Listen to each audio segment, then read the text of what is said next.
बैलगाडा प्रेमी गोल्डमॅन पंढरीशेठ फडके यांचे निधन. कारमध्ये आला हृदयविकाराचा झटका.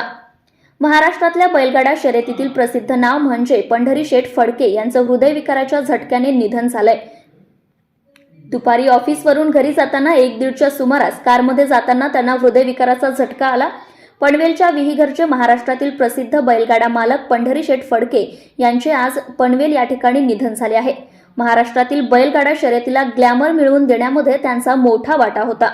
बैलगाडा प्रेमी गोल्डमॅन म्हणून ते महाराष्ट्रभर प्रसिद्ध होते. जिथे बैलगाडा शर्यत तिथे पंढरीशेठ फडके हे समीकरण अगदी ठरलेले होते. बैलगाडा शर्यत पुन्हा सुरू व्हावी म्हणून त्यांनी विशेष प्रयत्न केले होते. जवळपास 40 ते 50 शर्यतीचे बैल त्यांच्या दावणीला अजूनही आहेत.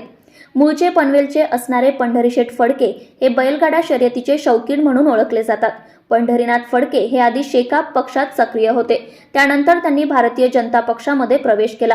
1986 सालापासून वडिलांमुळे फडकेंना बैलगाडा शर्यतीची आवड निर्माण झाली होती.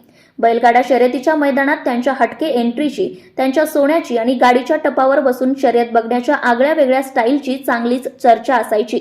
बैल नजरेत बसला की कितीही पैसे लागू द्या त्याला विकत घेणारा बैल मालक म्हणून पंढरीशेठ यांची ओळख होती. आज त्यांचं निधन झालं आहे. Subscribe now and press the bell icon. Never miss an update.